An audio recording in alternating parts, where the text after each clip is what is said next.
but this is the size of the axle shafts that are in the XD60 that we have. Put your hand up to that real quick. I mean, I can't even. Here, look.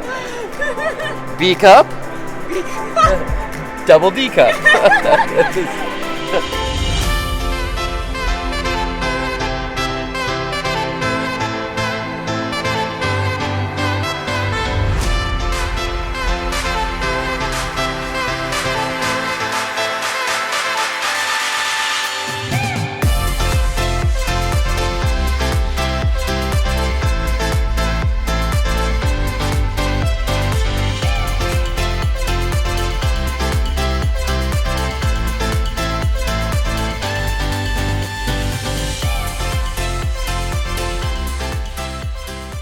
What's up, Lite Brite Nation? What's going on, Lite Brite Nation? So we are on our way to New York because we have, as we've been saying, super secret stuff happening to the stepchild. But on the way, we figured we'd stop off at Holly, Michigan, at our very favorite America's Most Wanted 4x4 because we had a couple things that we wanted to show you. But in the meantime, one of those things are all of these beautiful people.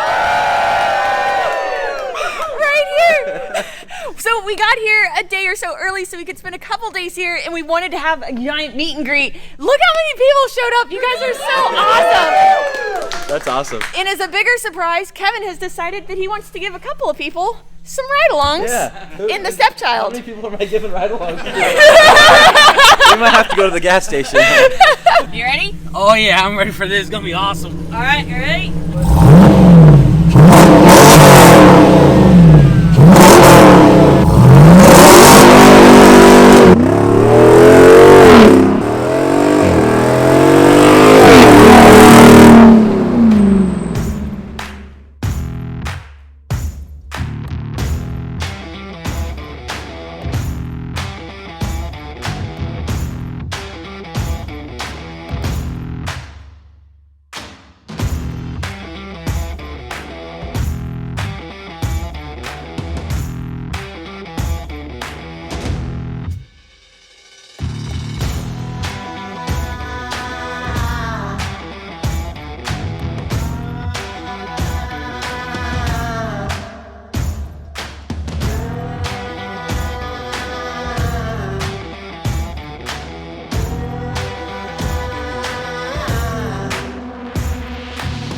All right, so after Kevin gave a couple people a few ride-alongs in the stepchild, we did have to head down to the home of racing, Indianapolis, Indiana, for the PRI Show, Performance Racing Industry, where Kevin and I were actually invited to talk to a couple of students. Hey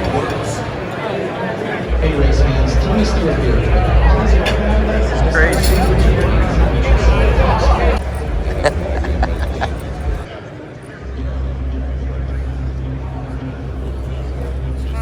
Today we're going to meet 4 people that risked change in their lives and found a way to win. We're going to bring up our first guest. You probably know them from Netflix's Hyperdrive series and maybe Lite Brite Studios. Please welcome to the stage Kevin and Brittany Williams. So I'm Brittany.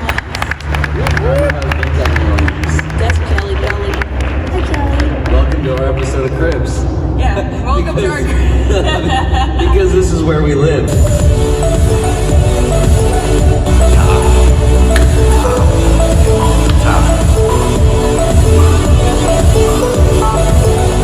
We travel the country in our Jeep, meeting people, hitting up trails, and living every moment to the absolute fullest that we can. All right. Where did you guys find the courage or determination to go ahead and make that leap? Well, so I'm not gonna lie, earlier Bill asked how many of you guys were risk takers, and very few of you raised your hands. And that's really surprising to me because most of y'all are in either high school or college. That means I act like I'm still in high school. that means that you guys are young. And when you're young, that is the absolute best time for you to take the greatest risks in your entire life because you can rebound from them. I mean, at your guys' age, you need to fail and fail big, fail often. That's what brings change and innovation. Every time you fail, you go back and like, all right, why did I fail? And you want to change that and figure out how to actually succeed. So the younger you are, the bigger chances you guys need to be taking. One thing that I found really interesting when we were chatting was this kind of yes mentality that you both have. And sometimes you hear like, hey, the more successful you get, you have to learn when to say no because you can't do everything. But as you're growing a career and growing a following, you have to say yes to almost Take everything. Every opportunity that you have. I mean, we work more now than we did when we worked, but it doesn't feel like work anymore. So I mean, what we do right now is 7 days a week.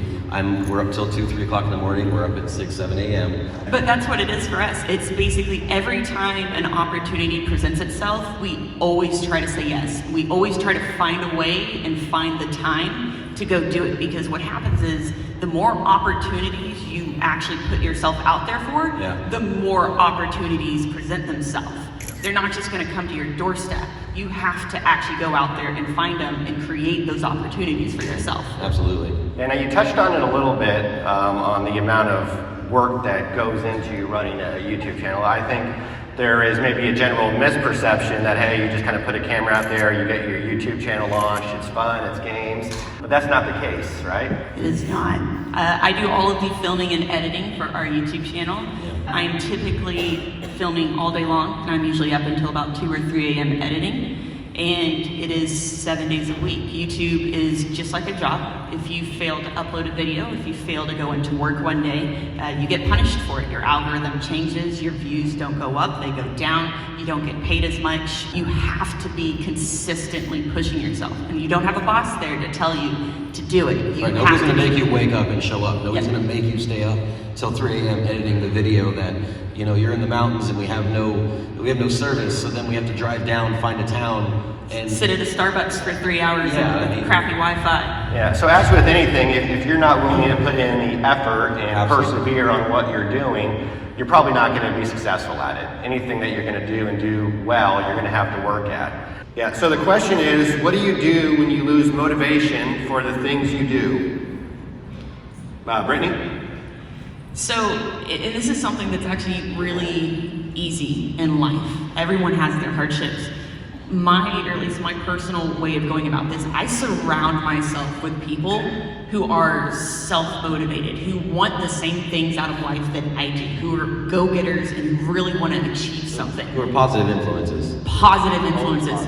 If you lose your motivation, but you've surrounded yourself with a group of, negative or naysayers or, just negativity in general, you have no one to help you out of that and to help you find your motivation again. But if you have people, I have Kevin, I have my family, my parents, I have friends who, if I find myself in a slump, are right there to pull me back out.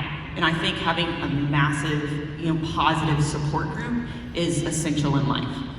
Yeah, I can say about that too, is that if I'm feeling that way, I have probably 10, 15 people I can call on my phone and just talk with them about what I'm experiencing at that time.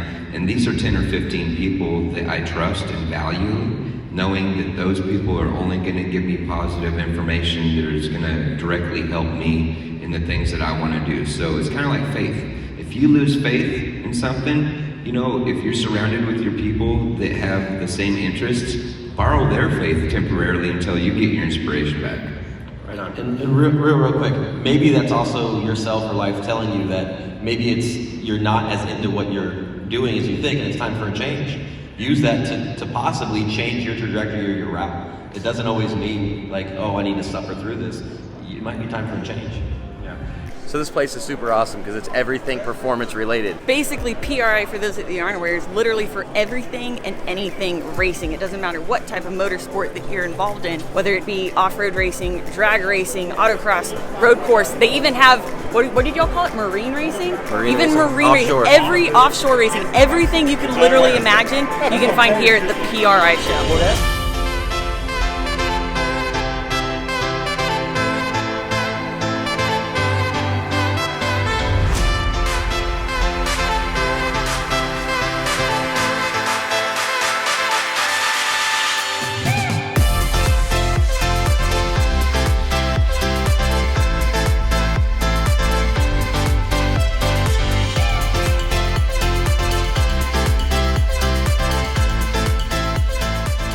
Honestly, the funniest thing is how much attention Jelly gets when we walk her through shows like this.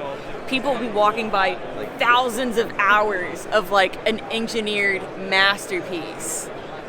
not even glance up, and then Jelly walks by and, oh my God, a dog! Hold on, it's not that. So for all my single guys out there that are out there in YouTube land watching us, you know how to get girls?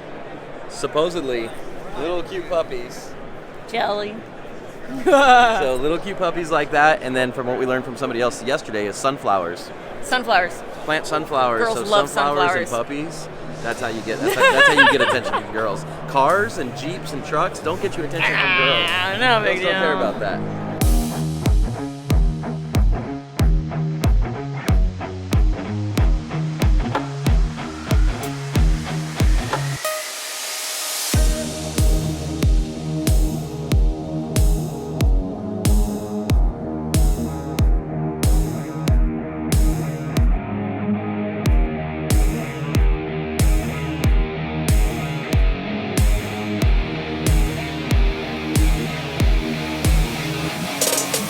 All right, so this is something I'm actually super interested in. This is a Sierra car.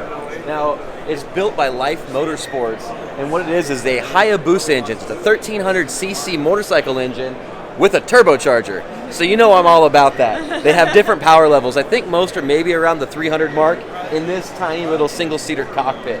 Now, this one's set up for Pikes Peak, which is super fun, but I don't think it's something I would ever get into. But what's cool about this is people are using these for like rallycross. You can use them on autocross courses, on road courses. It's literally like a one kind of little chassis fits all, and all you're going to do is kind of change out the tires and wheels. There might be some suspension changes, but I've been like super hyped, and we've met somebody from here out at SEMA that's inviting us to come up to Utah to run these around like a dirt course track. So that would be more like rallycross. But if you see, these are like outfitted with e-brakes, so every single one of them is going to have an e-brake to it.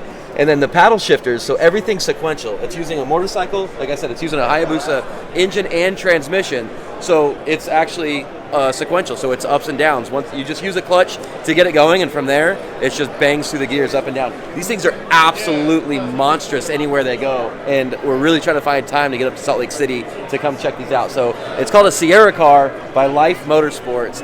Freaking insane, I can't wait to drive one.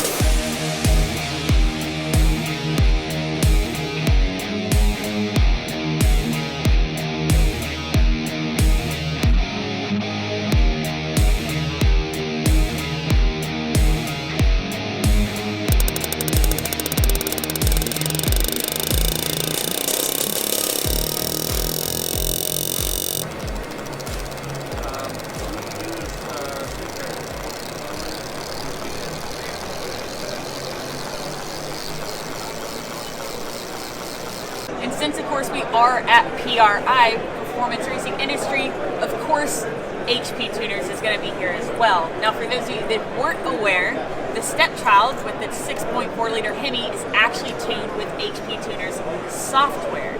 And of course, you might have noticed that a lot of the cars we've been filming here at the PRI Show have HP Tuners on the side, and that's because a lot of tuners around the nation and even around the world trust the HP Tuners software to do all of their tuning with. It's why we went with it as well, and it's why America's Most Wanted uses it for all of their Hemi, Hellcat, Demon swaps across the board.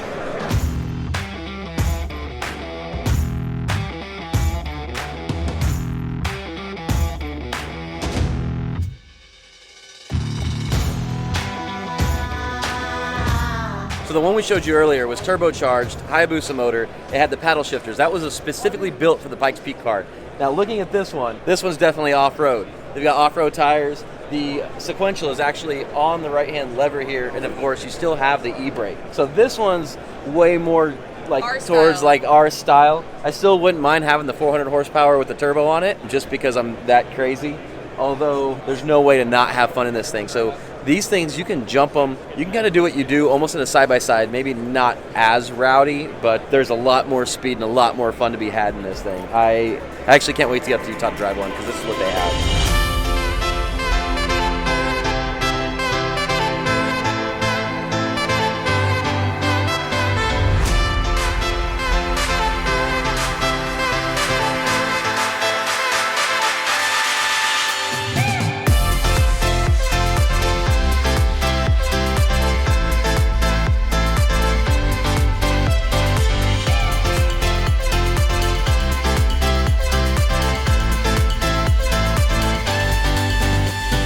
All right, so this one is the brand new model. This one's 2020. They've changed a whole lot of stuff on this one. It's actually a little nicer inside. The whole rear end that she'll show you, it's insane. And then every person I know who's driven one of these absolutely blows their mind. Everybody gets out almost with like shakes and jitters. It's such a raw feeling car. There's so much power. You have so much RPM out of that 1300 Hayabusa motor, especially with the e-brake, the sequential. It's such a driver-focused car. I mean, look at the thing.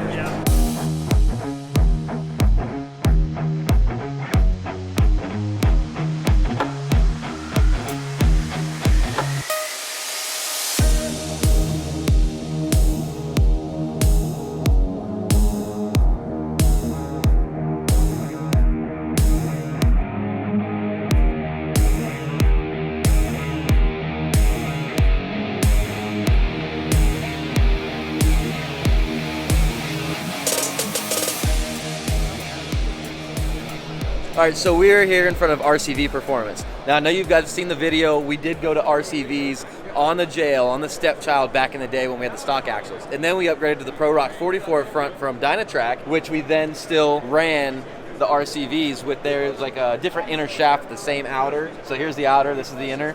So that's all we had to do there. Now that we have the Dynatrac 60, the XD 60, this this is what would be the final solution for replacement. So right now we're running U-joints that come from Dynatrac with the XT60s. They're 1550s. The U-joints are huge. This right here would be like the end-all be-all. This is what rock bouncers use with like 1200, 1500 horsepower on, I don't know, 54-inch tires or whatever the heck those guys run. But this is the size of the axle shafts that are in the XD60 that we have. Put your hand up to that real quick. I mean, I can't even... This is not it's more than a handful. I can't. It's more than a handful. Here, look. B cup. B cup. Double D cup. This is. I feel like your measurements are off, but keep going. No, this is like this. Is, wait, if you look at it from this way. Hold on. Come here. Look, this is. Oh, we're going from this. This okay, is two. This is two handfuls, and then, you know. Okay. You see what I'm saying? You get what I'm throwing down here. Anyway, so we are at RCV, and I need your guys' opinion. Do we need to throw RCVs in the Gladiator when we upgrade the tires and suspension? Is that something that we're going to need to do? Let me know down in the comments. Do you want RCVs, or are you going to stick to U-joints?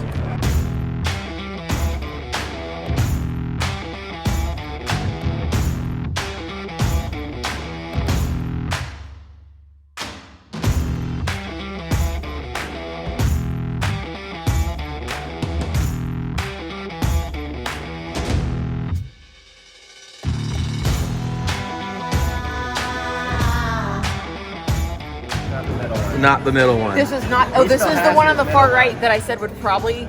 It smelled the best. Yeah, the far right. It doesn't smell the best anymore. It's like a tiniest little taste. It's the littlest taste. It's a littlest taste. It's barely even gonna touch your tongue. You look like a lizard. I was trying to roll it on my tongue to like savor it, and I wish I had. There's a lizard taste. Yes? What? Tequila's better. Yes. Tequila's way better. All right, you guys, so the PRI show was freaking amazing. I mean, the builds were amazing. The parts were amazing. And those little Sierra cars that we showed. That Kevin is now convinced we have to have. But we couldn't stay the extra day because we had a really long drive ahead of us. In fact, I think it was like 17 hours. Like 17 hours. About another 1,000 miles because we had to make it all the way to Massachusetts to an E3 Off-Road / Lite Nation. Our first ever E3 Off-Road meet and greet. And guys, look, it all the people! This is so cool! We have people from Maine, like 4.5 hours away, 2.5 hours away. Everything from 15 minutes away all the way up to like 4 or 5 hours away. And what makes this even more incredible, so we have all these people here gathered to come say hi to us, but to meet each other. We've got free food, we've got Jelly Belly running around, and we just did a giveaway, which is even more rad. Guys, thank you so much for coming. This is amazing! All right, you guys, as always, thank you for watching. Please don't forget to like, subscribe, and share. Remember, you can find all of your Lite Nation merch at litebritstudios.com. I see, because she's wearing a Lite Brite Nation shirt right there. All of your Lite Brite Nation decals at pixeldecals.com. And of course, don't forget about e3offroad.com. Guys, we love you so much, and we will see you next time.